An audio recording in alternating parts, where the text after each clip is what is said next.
¿Qué tal? ¿Cómo están? Hoy vamos a ver una clase más. Hoy ya es la 60, ¿eh? Hoy es la 60, clase 60 de panorama bíblico. A ver, déjenme quitar de aquí. Ahí está. Ok, hoy es la clase 60 y vamos a ver la primera, segunda y tercera carta de Juan, ¿sí? Hoy vamos a ver esto y porque sí ya no, ya necesitamos terminar con las clases de panorama bíblico. Y a ver, permítame, me aparezco otra vez por acá. Ahí está la primera diapositiva, ¿no? Panorama bíblico, clase 60, primera, segunda y tercera carta de Juan. A ver, y me aparezco por acá. Ya, ahí estoy. Ahí estoy. ¿De acuerdo? Eh, Estas tres cartas pues han sido atribuidas desde un principio pues a la autoría o a que Juan escribió estas cartas, Juan el apóstol, si se acuerdan, ¿no? Que también escribió el Evangelio de Juan. El contenido y el estilo, el vocabulario, todo parecen apoyar la conclusión de que efectivamente estas tres cartas fueron dirigidas a, a los mismos lectores que el Evangelio de Juan y por lo tanto fueron escritas por la misma persona. Las tres cartas se cree que fueron escritas probablemente entre el año 85 y el 95. Recuerdan que Juan muere en el año 98, ¿sí?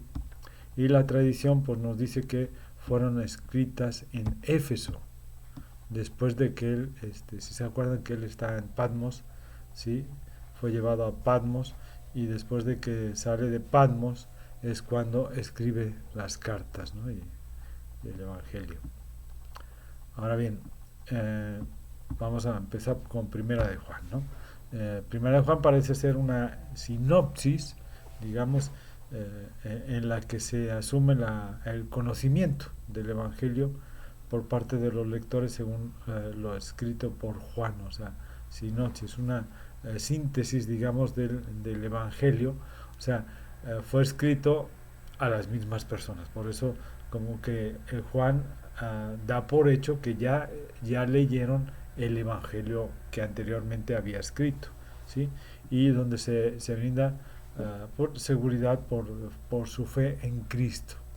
La primera epístola indica que los lectores fueron confrontados con el error del gnosticismo, que en aquella época estaba creciendo y estaba floreciendo, ¿sí? Lo cual se convirtió en un problema más serio que en el segundo siglo es donde más toma auge, ¿no? Después de la muerte de Juan, ¿sí? Como una filosofía religiosa, ¿sí? Era el conocimiento o el gnosis a través del cual el hombre se elevaba de lo mundano a lo espiritual. En el mensaje del Evangelio esto condujo a dos falsas teorías concernientes pues, a la persona de nuestro Señor Jesucristo. El docetismo, que describía a Jesús humano como un fantasma, ¿sí? Y el cerintianismo, sí, que aseguraba que Jesús poseía una doble personalidad, a su vez humana y a veces humana, perdón, y a veces divina, ¿sí? Y el propósito primordial de Primera de Juan es establecer los límites sobre el contenido de la fe y dar a los creyentes la seguridad de la salvación. ¿Sí? Los falsos maestros eran un gran problema en aquella época, bueno, hasta la fecha, ¿no? Sí, eso no ha cambiado, ¿sí? Eran un gran problema para la iglesia primitiva y la actual, en razón de que no había aún un Nuevo Testamento completo, ¿no? Al que los creyentes pudieran consultar, como nos tenemos ahorita actualmente, ¿no? Que ya tenemos toda una Biblia completa, ¿no? En aquella época no existía esto.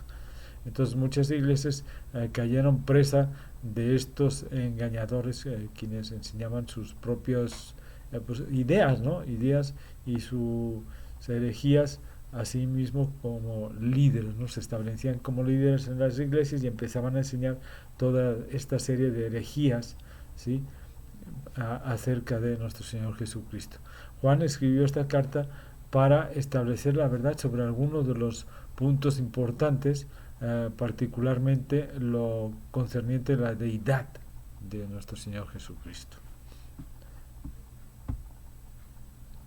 Esta carta de Juan ayudó a sus lectores a reflejar honestidad en la fe, porque en ella trata los fundamentos de la fe en Cristo, ¿sí? Es en lo que se basa esta carta, y esto les ayudó a responder a la pregunta, ¿no? ¿Somos verdaderamente creyentes o no? Juan les dijo que ellos podrían decirlo observando sus acciones, ¿no? Su forma de actuar, su ejemplo, ¿no? A los demás. Si se amaban unos a otros, esa era evidencia de la presencia de Dios en sus vidas. Pero si ellos discutían y peleaban todo el tiempo entre ellos y eran egoístas y no veían unos por otros, entonces estaban demostrando que de hecho no conocían a Dios, ¿sí? Eso no significaba, ahí está, eso no significaba que tenían que ser perfectos, no, no, no, no. De hecho, Juan también reconoció que el creer involucra el, uh, el admitir que somos pecadores, ¿no? Y que nuestros pecados son, son un tropiezo delante de Dios, ¿sí? Pero debemos de buscar el perdón de Dios, ¿sí? Eso es lo que ahí nos establece, ¿sí? El depender de Dios para limpiarnos de la culpa, así como admitir nuestras faltas contra otros y enmendarlas, o sea, pedir perdón, ¿sí? Cuando la hemos regado, era otro aspecto importante para llegar a conocer a Dios, muy, muy importante, ¿sí?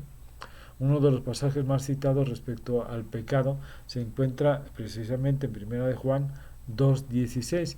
En este pasaje Juan describe los tres aspectos del pecado que recuerdan las primeras y más mundialmente destructoras, ¿no? Tentaciones en toda la escritura. El primer pecado, sí, el primer pecado, la desobediencia, ¿no? Sería a la bueno, aquí recordemos que está poniendo ejemplos, ¿no? Entonces sería la desobediencia de Eva. Fue el resultado de su redención ante las mismas tres tentaciones, como lo encontramos en Génesis 3:6, ¿no? En Génesis 3:6 ahí podemos ver los deseos de la carne, ¿sí? ¿Se acuerdan? Dice, bueno para comer, ¿sí? Los deseos de los ojos, agradable a la vista, ¿no? Y la vanagloria de la vida, codiciable para alcanzar la sabiduría, para ser como Dios, seréis como Dios, ¿sí? Entonces, en este libro o carta de Juan, ¿sí? Vemos que es una carta de amor y de gozo, ¿no? Explica el compañerismo que tenemos que tener unos con otros y con nuestro Señor Jesucristo. Hace la diferencia entre la felicidad, la cual es temporal y efímera, ¿no? O sea, pasa, y el gozo verdadero respecto al cual Juan nos dice cómo alcanzarlo, ¿no? Si tomamos las palabras escritas por Juan y las aplicamos a nuestra vida diaria, Bueno, el amor verdadero, el compromiso, el compañerismo y el gozo que anhelamos será nuestro, ¿no? Nos pertenecerá. También el apóstol Juan conocía bien a Cristo, ¿no? Eso lo sabemos perfectamente. Quien estuvo en la cruz cuando él estaba crucificado era Juan. A quien se le llamaba el apóstol amado, a Juan, ¿sí? Él nos dice que todos lo podemos tener también esa estrecha relación con nuestro Señor Jesucristo, ¿sí? Tenemos el testimonio de hombres que tuvieron el contacto directo y personal con Él, ¿no? Ahí vemos tenemos los escritos de Juan, de Pedro, Santiago, o sea, de muchos de ellos que estuvieron en contacto directo con nuestro Señor Jesucristo. Los escritores del Evangelio presentan su testimonio sólidamente, ¿no? Estructurado sobre una realidad histórica, porque es decir, actualmente vamos viendo cómo realmente todo lo que ahí pasaba, los lugares, todo es real, ¿no? Ya se ha demostrado que todo ello es real. Ahora, ¿cómo se aplica eso a nuestras vidas? Se nos explica que Jesús vino aquí como el Hijo de Dios, ¿sí? Recuerden que Juan siempre lo muestra como Dios, como la deidad, ¿sí? Entonces crea una unión con nosotros basada en su gracia, misericordia, amor y aceptación, ¿sí? Son tantas las veces que la gente piensa que Jesús está lejos en lugar de digamos en un lugar allá en el cielo, por allá, sí, allá está, ¿no? Allá está Él. Y que Él realmente no se preocupa por nuestras luchas diarias, ¿no? Tanto los asuntos simples como los problemas más graves, ¿no? Nuestras preocupaciones. Pero Juan aquí nos está diciendo que Jesús está junto aquí con nosotros, está junto a nosotros en todo momento, ¿sí? Tanto en los asuntos simples y mundanos de nuestras vidas como en los complejos sufrimientos que tenemos en nuestras almas, ¿no? Nuestros conflictos, nuestros problemas más complicados, ¿no? Ahí está con nosotros. Eso significa que Cristo vino a vivir con nosotros y Él aún vive con nosotros. No está fuera de nosotros ni alejado de nosotros. Así, perdón, como Él, como el mundo eh, lo ha hecho a un lado, pues no. Él aún así camina con el mundo, con nosotros a nuestro lado. Así también camina a través de cada día de nuestras vidas, ¿sí? Recuerden que Él dijo que Él siempre estaría con nosotros hasta el fin del mundo. Necesitamos aplicar esta verdad en nuestras vidas y vivir como si Jesús estuviera pasando junto a nosotros todos los segundos de nuestras vidas. Siempre, siempre está ahí con nosotros. ¿Quién está con nosotros? El Espíritu Santo, que es parte de Dios, de nuestro Señor Jesucristo. Él es parte esencial de toda esta Trinidad. Por lo tanto, está con nosotros todo el tiempo. Necesitamos aplicar esta verdad y si ponemos esta verdad en práctica, Cristo añadirá santidad a nuestras vidas, haciéndonos más y más semejantes a Él. ¿De acuerdo? Ok, vámonos de volada, vámonos a ver segunda carta de Juan, ¿sí? Segunda carta de Juan es una súplica urgente para que los lectores de la carta de Juan mostremos su amor por Dios y su Hijo, nuestro Señor Jesucristo, ¿sí? Obedeciendo el mandamiento de se amarán, o ama a tu prójimo como a ti mismo, ¿sí? Amarnos unos a otros, ¿sí? Y viviendo sus vidas en obediencia a la palabra de Dios, a las Escrituras. La segunda epístola de Juan es también una fuerte advertencia para permanecer alertas, ¿sí? Ante los engañadores, quienes estaban diciendo que Jesús realmente no resucitó de la carne, ¿sí? En segunda de Juan está dirigida a la señora elegida y a sus hijos. Esto bien puede tratarse de una dama importante de la iglesia o de un código con el que se refería a la iglesia local y a su congregación. ¿Sí?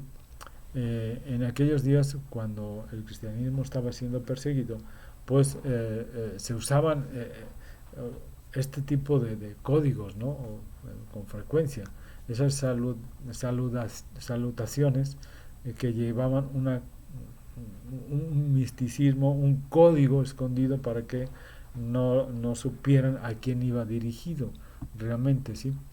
Eh, Contiene una gran preocupación con, con una urgente advertencia respecto a algunos engañadores, ¿no? Quienes no estaban enseñando la verdad o la verdadera doctrina de Cristo, ¿no? Y quienes mantenían que Jesús realmente no resucitó, sino solo lo hizo espiritualmente, ¿no? Que no regresó en carne, ¿sí?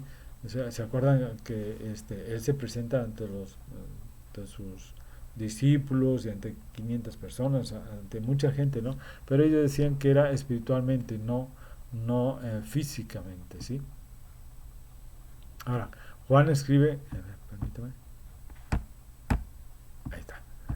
Juan escribe el amor eh, no como, o describe más bien el amor no como una emoción o un sentimiento, sino como la obediencia a los mandamientos de Dios. Jesús reiteró la importancia de los mandamientos, especialmente el primer mandamiento, o sea, amarás a Dios sobre todas las cosas, ¿sí? Con todo tu corazón, con todo tu ser, con toda tu alma, con todas tus fuerzas, ¿no? Deuteronomio 6:5.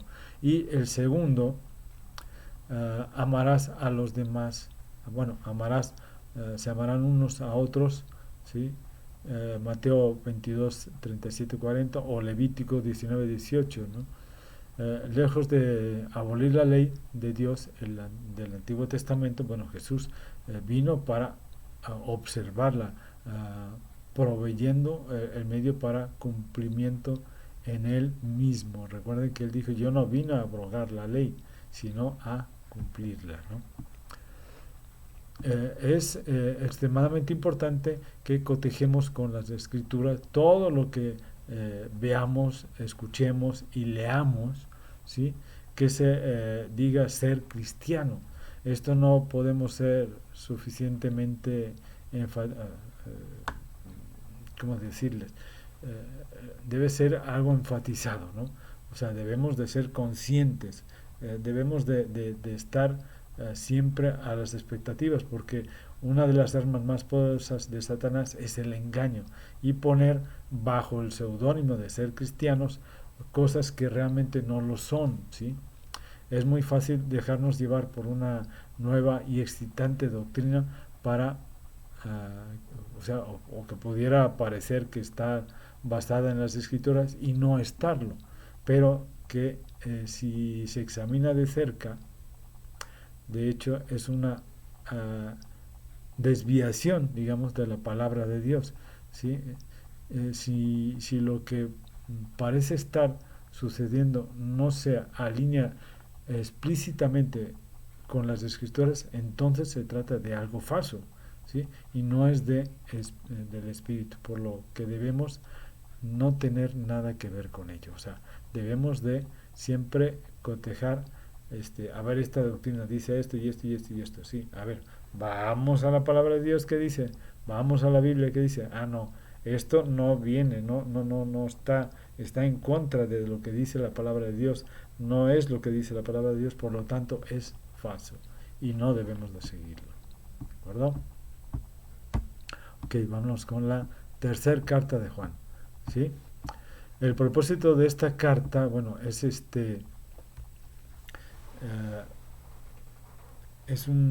primero el escribir como elogiar y animar a sus amados colaboradores como Gallo, ¿sí?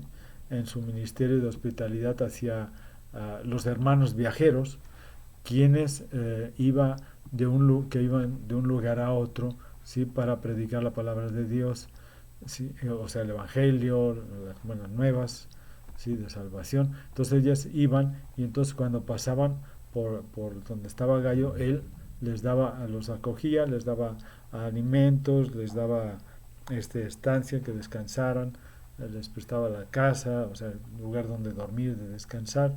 Incluso les proveía económicamente muchas veces para que pudieran seguir el viaje, ¿no?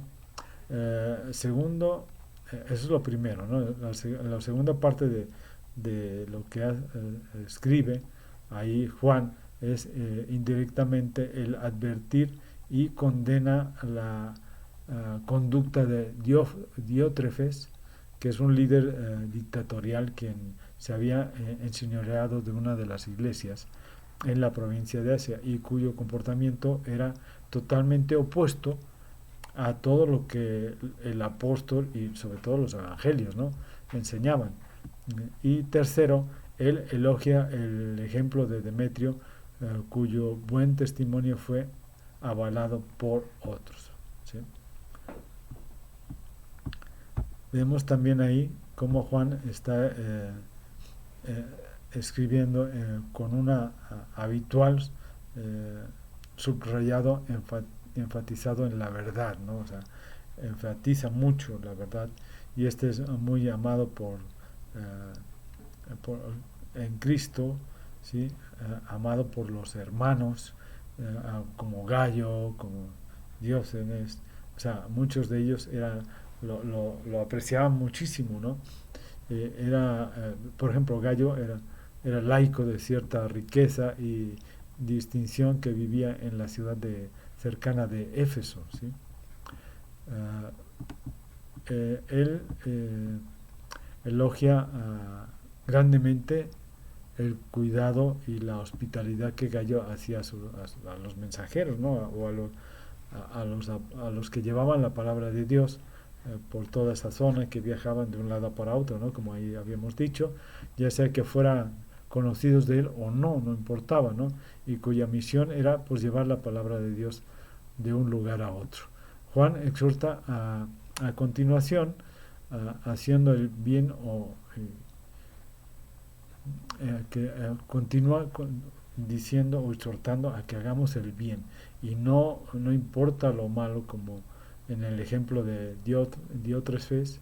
eh, este hombre se había apoderado del liderazgo de una iglesia, ¿no? Como les había comentado, y no solo se rehusaba a reconocer la autoridad de Juan como apóstol, sino también a recibir sus cartas y seguir sus instrucciones, ¿sí? A pesar de que pues era una de las iglesias que él había establecido, ¿sí?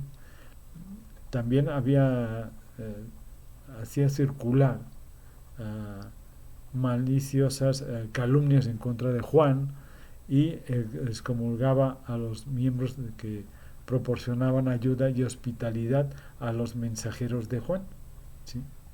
Antes de concluir la carta, Pedro también elogió el ejemplo de Demetrio, de quien había oído excelentes reportes, ¿sí?